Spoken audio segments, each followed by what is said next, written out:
Magandang hapon po sa ating lahat mga kababayan. Pero hindi maganda ang panahon po mga kababayan kasi meron na naman pong low pressure na paparating. Kung kailan tayo nag-start po mga kababayan sa ating bahay kubo ni Kuya Uming, dumating na naman po ang isang bagyo mga kababayan, no? May bagyo na naman daw. Kaya 2 araw naman po mga kababayan na ganito yung sistema ng ating panahon. Diyos ko, parang tulad din kay Tatay Ronnie, nung nag-start tayo mga kababayan, kasagsagan din ng ilang beses na binagyo tayo mga kababayan. Pero ganun pa man po mga kababayan yung ating misyon. Sabi ko nga, rain or shine, basta kaya pa, hala sige, puntahan po natin yung mga kababayan. Yes, umuulan, masama ang panahon, pero tuloy ang ating mga karpintero sa pagpapagawa ng bahay kubo ni Kuya Uming. Kaya tara mga kabayan, silipin natin muli ang bahay kubo ni Kuya Uming. Samahan niyo po ako mga kabayan. Hali po kayo.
Hoy.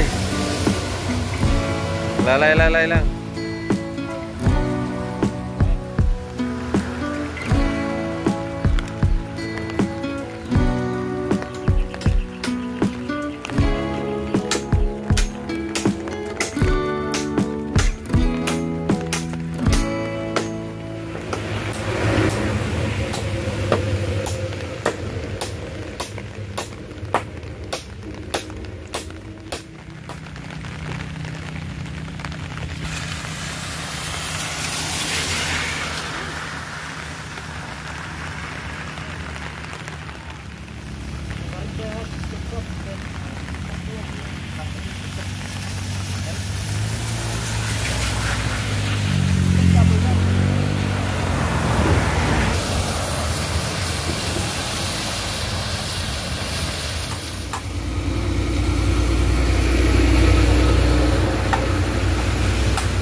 Oo, mahangin.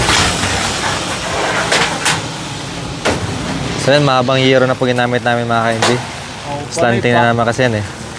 12 feet na yero. Okay. Oo.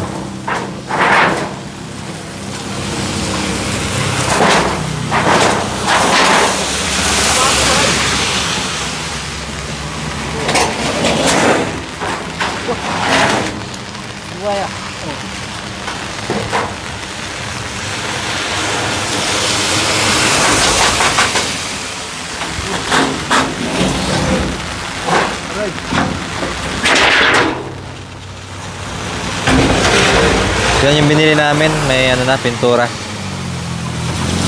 Tulad ngayon, tag-ulan. Mahirap na magpintura mga ka-MJ.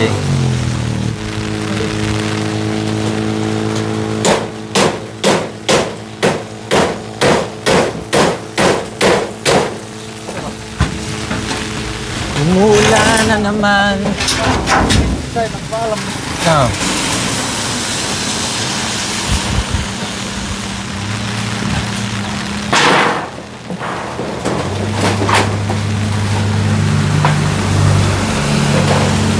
Oh, di ba mga ka-MJ?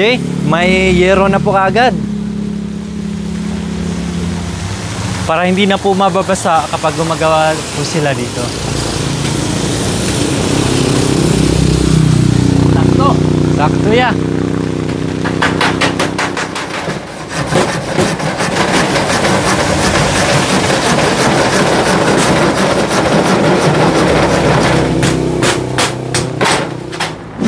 So ayan po mga kababayan, kahit pa paano, ganito ang sitwasyon, medyo hindi mahirap sa atin kasi walang bundok dito. Nandito tayo sa tabi ng bypass po mga kababayan, no? Walang bundok na akyatin. Nandito lang tayo mismo sa tabi ng bypass ng kalsada po mga kababayan, kaya hindi tayo mahirapan. So ayan, nung nakaraan, nandito ako, yung nakatayo is yung poste or yung puting ng bahay kubo ni Kuya Omeng. Ngayon, meron ng yero. Napakabilis talaga. Superhuman talaga itong mga karpintero, mga kabayan. Dalawa lang sila, plus cameraman, slash helper, no, slash karpintero, kaya mabilis ang paggawa ng mga kabayan. Tinutulungan na rin. Ako wala kasi meron din akong appointment. Hindi ako nakapunta kanina. Kaya hinabo ko bago mag alas 5 ng hapon po mga kabayan. Sinilip ko talaga. No? Sinilip ko talaga kung ano na ang mukha ng bagong kubo ni Kuya Omeng. Si Kuya Omeng din po mga kabayan, hindi rin po nakatulong dito. No, hindi rin nakapunta. Kasi alam nyo po mga kabayan, si Kuya Omeng, meron din siyang tinatapos na naumpisahan niyang trabaho kasi nga may sideline si Kuya Omeng, no, which is good para naman malibang siya, para naman kahit paano meron din siyang sariling hanap buhay, may pangtusto siya doon sa pagkain niya o sa bisyo niya kasi meron naman siyang nagyuyusi siya pero hindi umiinom mga kabayan ng alak, nagyuyusi lang, hindi na talaga natin mapipigilan, diba? Kasi addicted na talaga sa mga kabayan sa mga bisyo nila like UC, no, kaya hayaan kasi yung nagpapa-enjoy sa kanila, no, kasi nag-iisa sa buhay po mga kabayan. So ganun pa man, sabi ko kanina, tuloy ang laban kahit umuulan, tuloy ang pukpok, wag lang mapukpok ang kamay mga kabayan ha, kasi delikado, no, hindi na makapagtrabaho. Kaya ito po, ha, kumusta yung ating bahay? May pako na to? Ay, wala pa.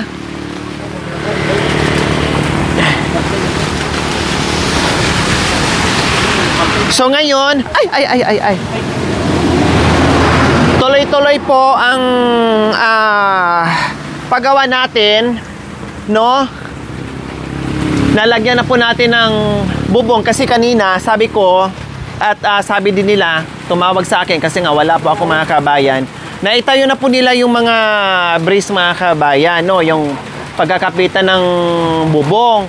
Sabi nila, habol nila, no, mga alas 2 na ata sila nakabili ng yero mga kabayan or alas 3. Ihabol nila kasi tuloy-tuloy talaga. Continuous ang ulan mga kabayan. 2 araw na continuous ang ulan. Baka mamaya ay kawawa naman yung ating kahoy. Mabasa ng mabasa kasi walang humpay yung ulan mga kabayan. Kaya hinabol nila. Bukod pa dyan, hinabol po nila mga kababayan para kahit umuulan, ganito yung panahon, tuloy-tuloy pa rin po yung paggawa nila. So, kumusta Kuya Ted? Kahit umuulan? Okay. Kuya Joel? Okay? Walang napukpok na kamay? Pukpukin natin mamaya niya eh. Pukpukin natin mamaya para maisayaw at mashake-shake muna naman yung kamay mo. No? So, ayan po mga kababayan, baka napansin nyo dyan yung tinatayuan ni Kuya Ted, medyo malalim. Yes, malalim po talaga kasi nga hindi pantay yung lupa, no? At nasa ano tayo, nasa baba tayo ng paanan ng bypass po mga kabayan. Kaya banda rito, no, ay mababa po talaga or slanting yung lupa po mga kababayan, no? Pero no problem kasi yung ating footing mataas naman at pantay naman, no? At maglalagay naman tayo ng sahig, no? Kaya no problem po mga kababayan kasi magagawan po natin ng paraan. Okay, so ay hindi ko pa pala masyadong maitulak, no? Kasi wala pang ano, kailangan malagyan eh, baka humangin, di ba? O hindi pa kasi nalagyan ng ano, yung dito oh, no? Kaya lalagyan. Oo, at saka dito malagyan para hindi siya. Wala pa kasi, no? Ayan, nag-uumpisa pa kasi sila mga kabayan sa paglagay ng mga ano para makumpleto lang nila bago namin iwanan kasi hindi namin alam baka ang bagyo, no? Biglang lilihis kasi sabi nila Bulacan, Pampanga, ano pa ba? Ano ba yung isang tatamaan? Bulacan, Pampanga, Tarlac ba? Kung hindi ako nagkakamali po mga kababayan. Pero dito sa Pangasinan, may hangin-hangin na. Tapos, ang ulan walang humpay. Kaya sabi ko, bisitahin ko, kumustahin ko yung bahay ko ni Kuya Oming kung ano na ang nangyayari. So far, so good po mga kabayan. No, madali lang itong matapos kasi small, no, medium para kay ano, medium house, no, para kay Kuya Oming po mga kababayan, no, kasya na dyan. Oh, sabi ko walang mapukpok. Mag-shake-shake na naman yung kamay mo. Sige ka. Oh, dahan-dahan lang. Slowly but surely. Oh, so hindi kailangan ni Kuya Oming na sobrang laki ng bahay niya, no? Kailangan lang ay yung sakto lang, mayroon siyang tulugan diyan, lagyan ng gamit niya, no? At yung lutuan, no? Bahala na kung saan kami maglagay ng lutuan mga kababayan. Importante ito muna. Yun lang naman importante doon. Then hindi rin makakakuha dito ng makahukay ng pang CR po mga kabayan. Kasi yung paanan na yan, no, nakapatong kami sa bypass, 'di ba? Yung bypass, 'di ba? Elevated 'yon, no?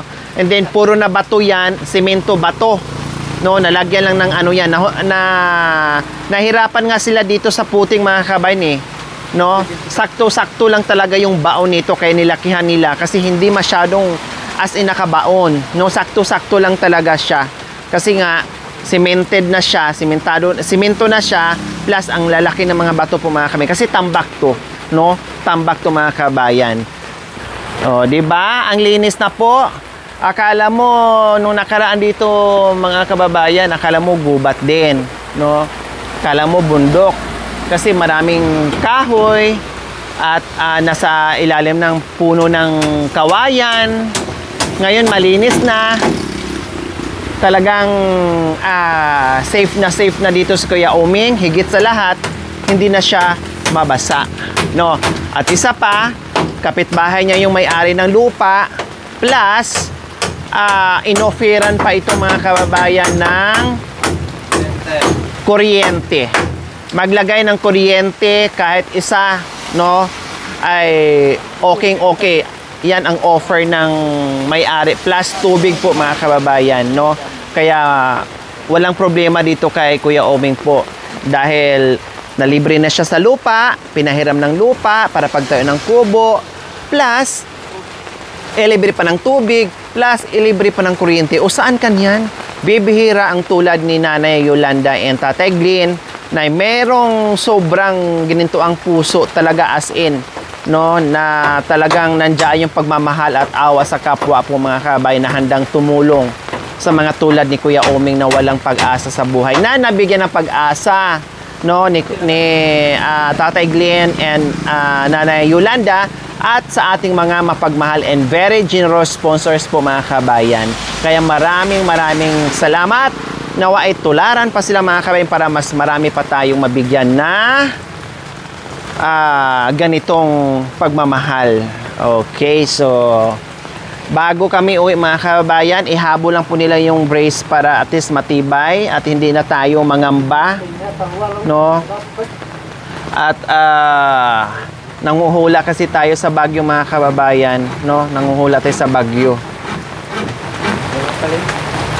Ang laki ng aming mga mga kabayan, ang laki ng aming mga puting. Sabi ko nga, kahit yung may-ari ng lupa, sabi ni Tatay Glenn, grabe, ang laki ng mga puting nila, no? Sabi ko, opo, kasi magtayo sila ng LRT dyan. Puti ng LRT. Para sigurado, matibay. Hindi masyadong tag-ay para safe sa bagyo. Wala pa naman ditong kabahay-bahay. Walang cover, open siya kasi palayan mga kababayan yung palibot. Dapat nga ano lang size 5.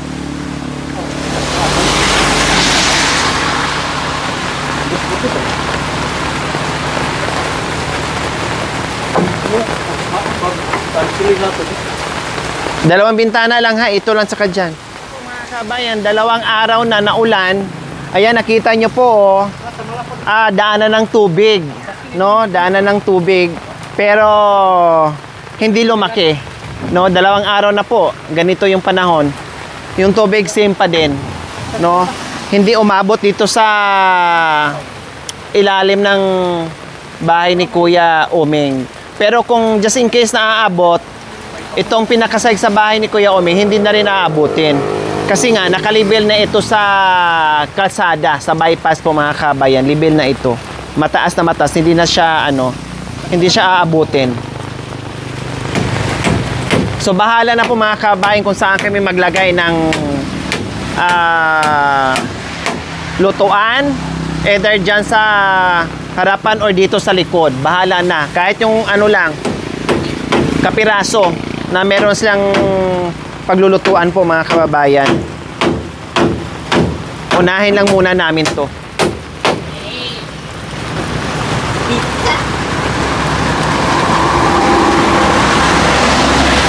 Kasi may bato dito, may itong pinapatungan ko, malaking bato.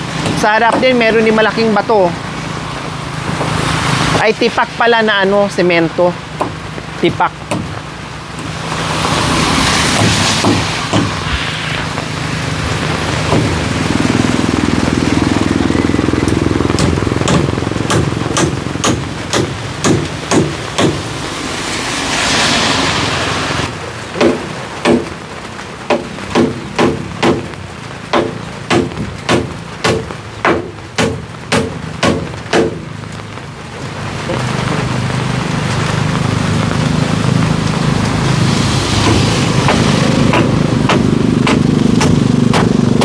Malalaman naman yan pag naapakan na. Pag nalagyan na ng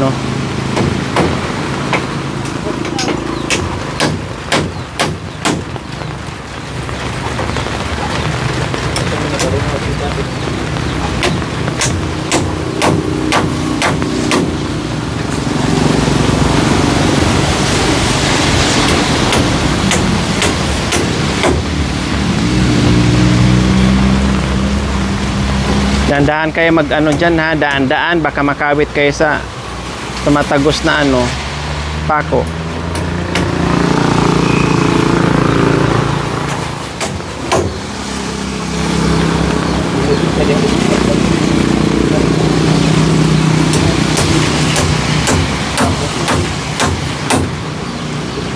Pwede na tayo.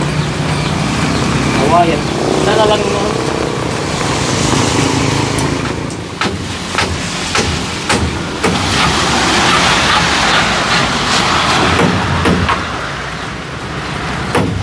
So ayan po mga kababayan, ito po yung aming update sa bahay kubo ni Kuya Oming po mga kababayan ha. Sabi ko po ay simple lang ito, basta malayo doon sa dati niyang tinitirahan. Ang importante, hindi po siya mabasa habang natutulog.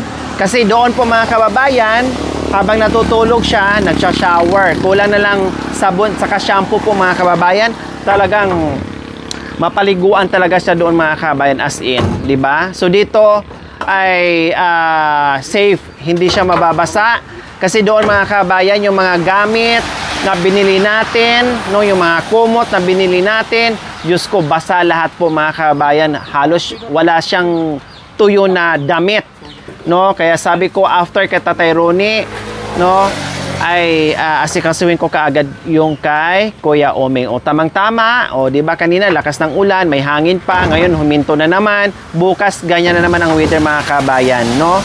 Ganyan lang talaga ang weather. Hindi pwedeng sabayan mo rin kung kailan walang ulan, sa kakakikilos, maabutan ka ng siyam-siyam. Kaya habang hindi pa masyadong malakas, hala sige gawa unless lang kung super lakas ng hangin at ulan, syempre titigil kami mga kabayan. Pero kung banayad lang, no, na hindi masyadong malakas, basta kaya, go. Okay, so see you next episode po mga kabayan. See you next update po mga kabayan. Ito lang po muna yung aming magagawa. Pasensya na po.